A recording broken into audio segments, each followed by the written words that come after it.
할렐루야. 한 주간도 하나님의 사랑과 은혜 가운데 평안하셨을 우리 성도님들을 주님의 이름으로 축복하고 환영합니다. 지난주에 우리는 복음을 듣고도 복음에 순종하지 않았어도 하나님께서는 그들을 향해 온종일 손을 벌리셨던 것처럼 사랑과 인내로 기다리시며 언젠가는 복음을 듣고 깨달아서 예수 그리스도를 통해 구원을 받게 될 날이 있을 거라는 소망에 대해서 살펴보았습니다. 그리고 오늘은 이러한 소망은 어디에서 오는 것이고 또한 무엇을 통해서 우리는 그것을 깨달을 수 있는지에 대해서 함께 살펴가며 은혜 받는 시간 되기를 주님의 이름으로 축원합니다. 먼저 오늘 본문 1절을 봅시다. 그러므로 내가 말하노니 하나님이 자기 백성을 버리셨느냐? 그럴 수 없느니라. 나도 이스라엘인이요 아브라함의 씨에서 난 자요 베냐민 지파라. 자, 사도 바울은 이스라엘 백성들이 복음을 듣고도 예수 그리스도를 믿지 않았지만 과연 그것으로 하나님께서 자기의 그 백성들을 버리셨다라고 할 수 있겠느냐 하는 것에 대한 질문에 한마디로 그럴 수 없다라고 지금 단언하고 있습니다. 그러면서 그것에 대한 증거로 첫 번째 자신의 경우를 지금 이야기하고 있어요. 사도 바울, 그는 과거 그리스도인들을 엄청나게 핍박했던 사람이었습니다. 그랬던 사람이 지금은 누구보다도 더 예수 그리스도를 전하는 복음 전도자로 자신이 바로 너희와 똑같은 이스라엘 사람이고 또한 아브라함의 후손이라는 것을 말하고 있는 거예요. 그렇던 자신이 지금은 이렇게 구원받아서 복음을 전할 수 있게 된 것, 그것이 바로 첫 번째 증거라고 하는 것입니다. 그렇다면 두 번째 증거는 무엇일까요? 그것은 바로 다음 절에 나오는 엘리야에게 주신 하나님의 말씀입니다. 함께 2절을 봅시다. 하나님이 그 미리 아신 자가 자기 백성을 버리지 아니하셨나니 너희가 성경이 엘리야를 가리켜 말한 것을 알지 못하느냐? 그가 이스라엘을 하나님께 고발하되. 자, 계속해서 우리 3절을 보시면 주여 그들이 주의 선지자들을 죽였으며 주의 제자들을 헐어버렸고 나만 남았는데 내 목숨도 찾나이다 하니. 자, 우리는 이 말씀을 이해하기 위해서 열왕기상 19장을 살펴봐야 하는데 함께 영상을 함께 보시죠. 북이스라엘의 7번째 왕인 아합 왕은 정략적인 결혼을 위해 시돈 왕의 딸인 이세벨과 혼인을 합니다. 그런데 이세벨의 아버지 엣바알은 시돈의 왕이며 바알의 제사장이었습니다. 그래서 이세벨이 이스라엘로 들어올 때 수많은 바알의 제사장과 숭배자들이 함께 들어왔으며 자신의 남편인 아합 왕에게 바알을 섬기게 만든 장본인이었습니다. 이런 이세벨은 이스라엘의 바알을 위한 단을 쌓고 아세라 목상을 만들게 함으로써 온 이스라엘을 우상 숭배로 몰고 간 마녀로 이스라엘에 있던 수많은 여호와의 선지자들을 살해하고 하나님 소리만 들어도 악에 받쳐 날뛸 만큼 하나님을 엄청나게 경멸하고 대적한 사악한 여자였습니다.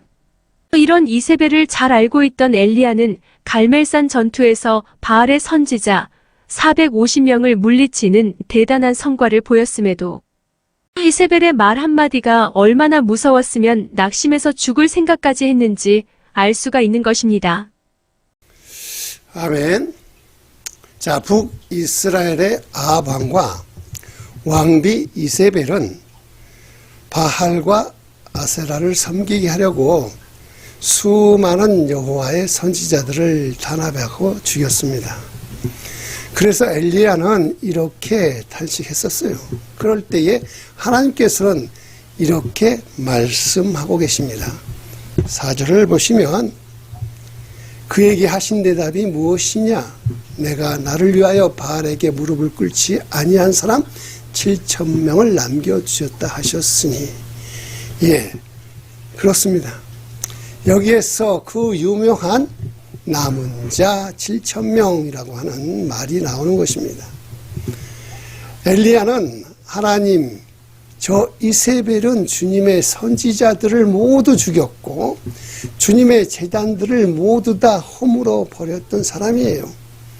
이제 저만 남았는데 저 여자가, 저들이 내 목숨도 지금 찾고 있습니다 라고 하나님께 탄식하고 있을 때에 하나님께서는 내가 아직도 7,000명의 사람들을 남겨두었는데 그들은 아직까지 바알에게 무릎 꿇지 않았다라고 말씀해 주시는 것이었어요.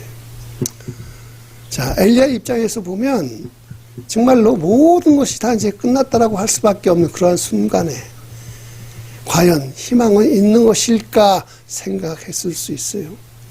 그런데 그런 상황에서 소망이 있을 수 있는 것은 뭐냐? 바로 하나님이 계시기 때문입니다.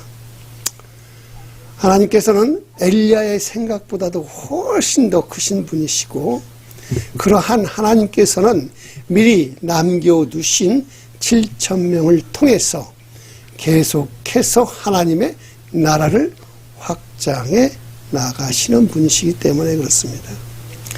그렇기 때문에 하나님이 선택해서 남겨둔 자, 즉 남은 자는 바로 하나님의 계획하신 소망이며 또한 하나님의 사명자인 것입니다.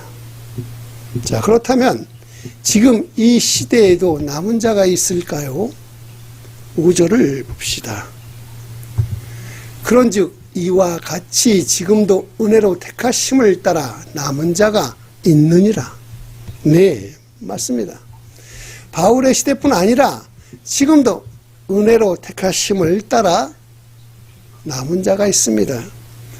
그래서 한마디로 정리해 보면 이 시대의 남은 자는 바로 은혜로 사는 삶을 사는 자들을 말하는 것입니다. 그렇다면 이 남은 자는 어떠한 삶을 살아야 할까요? 6절을 보십시다. 만일 은혜로 된 것이면 행위로 말미암지 않음이니 그렇지 않으면 은혜가 은혜되지 못하느니라. 아멘. 자, 사도 바울은 확실하게 지금 말하고 있습니다. 은혜로 사는 삶은 절대로 행위에 매이는 삶이 아니라고요. 만약에 행위에 따라 만족을 느끼는 신앙생활을 하면 그것은 은혜가 아니다라는 것입니다. 그것을 지금 확실하게 지금 말해주고 있어요. 사도 바울이 말하는 남은 자, 즉 남은 자 사상은 시대가 악해지고 우상 숭배가 만연해지는 세상이 와서 하나님을 섬기는 자들이 박해당하고 순교당해도 하나님이 정말로 하나님 백성들이 다 멸족할 것 같은 상황에서도 결국은 남은 자들로 인해서 하나님 나라는 승리할 것이라는 사상을 말하는 것이에요. 그래서 남은 자들은 자신들의 행위나 공로를 의지해서 싸워나가는 것이 아니라 오직 하나님의 주권적 은혜 안에서 싸워나가는 삶을 사는 자들을 말하는 것입니다.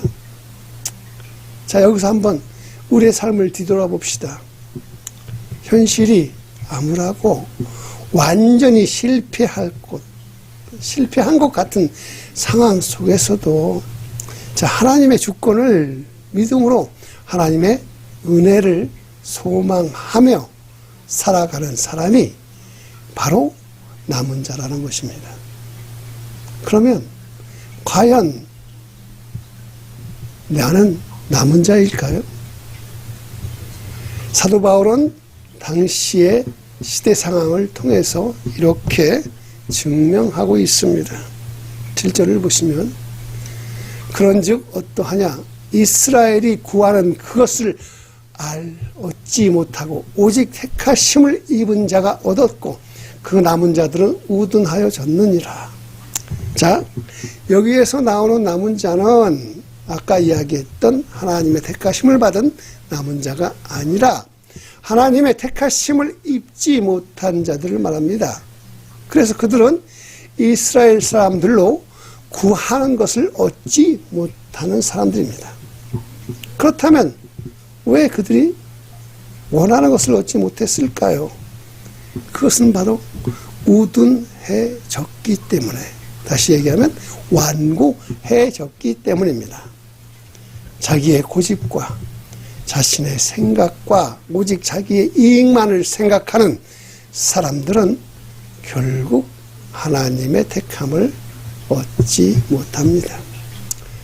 사도 바울은 이들에 대해서 8절로부터 10절까지 설명을 해주는데 먼저 8절을 읽어보시면 기록된 바 하나님이 오늘까지 그들에게 혼미한 심령과 보지 못할 눈과 듣지 못할 귀를 주셨다 함과 같으니라.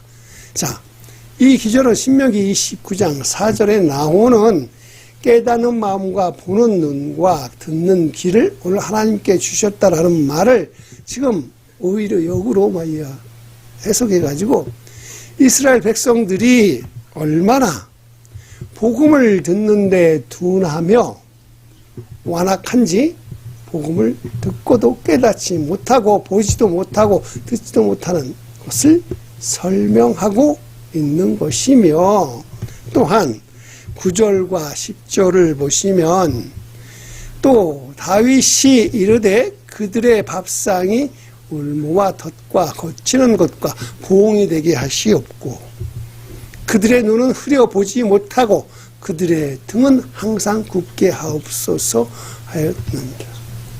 자, 이 구절은 시편 69편 22절에서 23절을 인용한 것인데요. 시편 69편은 성경에 저주란 저주는 다 긁어 모은 장을 말하는 거예요. 자, 여기에서 나오는 다윗은 자신이 위태로움에 처했을 때에 원수들을 향해서 그들이 밥상에 독이 올라가기를, 그들의 눈이 어두워지고 등은 희게 해달라는 저주의 기도를 통해 원수들이 멸망하기를 바라는 마음으로 했던 시편인데요. 사도 바울은 이 시편을 통해서 복음을 듣고서도 깨닫지 못하는 완고한 이스라엘 백성들이 결국은 멸망할 것이라는 것을 가르쳐주고 싶어서 이 말씀을 인용했던 거예요. 자, 이스라엘 백성들은요, 목이 곧고 탐욕스러워서 예수님을 알지 못하고 예수님을 십자가에 못 박았던 사람들입니다. 그래서 그들의 마지막은 이 시편처럼 멸망의 길로 가는 것뿐이었습니다. 하지만 하나님께서는 이스라엘을 끝까지 버리시지 않으시고 그 가운데 남은 자들을 택하여 구원의 역사를 이루시려고 하는 것입니다. 자, 우리 사랑하는 우리 성도님 여러분, 남은 자는요, 바로 절망 가운데 있을 때에 다시 소망으로 일어서는 사람들을 말합니다. 힘들고 정말로 어려운 현실 속에서 다시 말씀으로 일어난 자들이 바로 남은 자들입니다. 하나님께서 두루 살피시며 넘어진 자들을 세워주시고 낭망한 자를 위로하시며 은혜 가운데 다시 세워나가시기를 주님의 이름으로 축원드립니다. 자, 그렇다면 가장 중요한 거죠. 우리는 과연 남은 자가 될 수 있을까요? 남은 자들은 특별한 자들이 아닙니다. 뭐 특별한 지식이나 아니면 신령한 믿음이나 흔들리지 않는 견고한 의지가 있는 자들이 아닙니다. 남은 자들은 남은 자가 될 수 있는 유일한 길은 뭐냐? 바로 하나님의 은혜를 사모하며 늘 그 은혜 가운데 거하기를 원하는 자들이 바로 남은 자들입니다. 결코 내가 가진 지식과 경험과 내가 가진 소유와 내가 해왔던 그동안의 공로를 자랑하지 마십시오. 남은 자는 교만할 수 없습니다. 그래서 매일매일 하나님만 바라보며 그분이 주시는 매일매일의 양식과 능력으로 살아가는 것이 바로 남은 자로서 이 땅을 살아가는 삶이라는 것입니다. 우리는 기억해야 합니다. 사도 바울이 우리에게 이 말씀을 통해서 가르쳐 주는 것은 뭐냐? 우리는 더 이상 유대인의 실수를 반복하며 살지 말라라는 것이 그 말입니다.